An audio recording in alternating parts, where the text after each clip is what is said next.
Today, I want to talk about the release of the first quarter 2026 real estate statistics by the Urban Redevelopment Authority.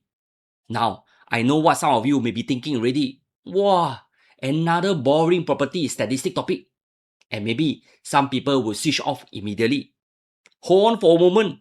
As I went through the data, I uncovered something very interesting that most people are hardly talking about. But most importantly, this could have major implications for many buyers, especially those planning to enter the private property market. I wouldn't be covering the entire report because honestly, you can easily read the report by yourself. Instead, I want to focus on one particular section that I find extremely important.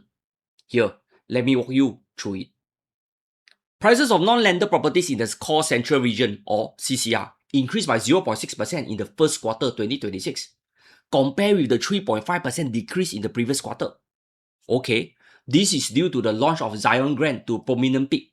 As we all know, new launches are usually selling at a much higher price, and this will indirectly affect the overall price index. Here, there are 45% resale transaction as of the total transaction in the CCR area for first quarter 2026. This means new sales contribute up to 55% of the overall sales transaction during the same period. Next, prices of non-landed property in the rest of central region, or RCR, increased by 0.8% in first quarter 2026, compared with the 0.7% increase in the previous quarter. Okay, on this part, I can't recall many RCR launches during this period.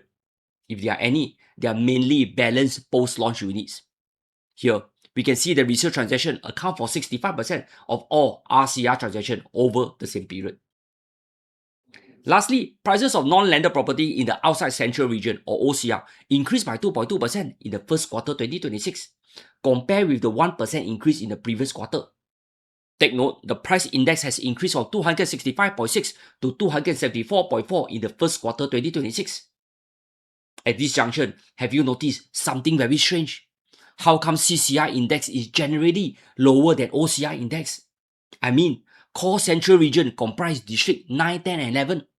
There are mainly freehold properties in this area with an influx of 99 years leasehold condo in recent years. But they are CCR. How come the index in CCR is lower than those found in the OCR? You get what I mean? Never mind. Let me compare all the price index side by side from first quarter 2020. Fair, right? This is the beginning of the upcycle during the COVID era. Here, the index for CCR was 131.5 in first quarter 2020. It has increased to 158.6 in first quarter. This is a 27.1% and 21% increase for the same duration. As for RCR, the difference is 83.1% or an increase of 57%. And for OCR, it was a staggering 121.2 difference or 81% increase. Here, let me ask ChatGPT to summarize for us. OCR massively outperformed all regions after COVID. HDB upgraders demand pushed OCR prices aggressively higher. RCR benefited from integrated development and city fringe demand. CCR significantly underperformed due to ABSD measure and weaker foreign luxury demand. The gap between OCR and RCR has widened dramatically since 2020.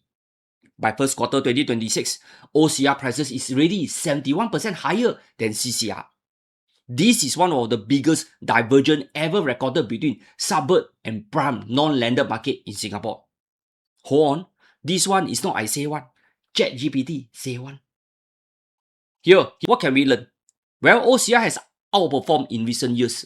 This has been explained in the rise in property prices in the suburb from Tampines to Jurong. On the other hand, prices in CCR have remained underperformed.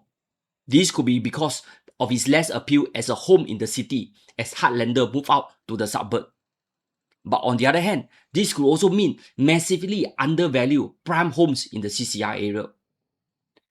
Let me give you a very interesting example. Today, you can actually live right next to Orchard Road at Can U 9. This is a 99 years leasehold condominium that is about 10 years old. For around 2.65 million, you can own a 1,000 square feet 3-bedroom apartment that work out roughly 2,564 per square feet. Dirt cheap, right? Now, let's compare that to some other OCR condo today. where prices are already hovering around the 2,001 to 2,800 per square feet range.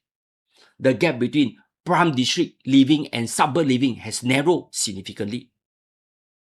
And if Orchard Road living is not to your preference, you can look towards the River Valley area instead, at around 3.75 million or approximately 2,659 per square feet.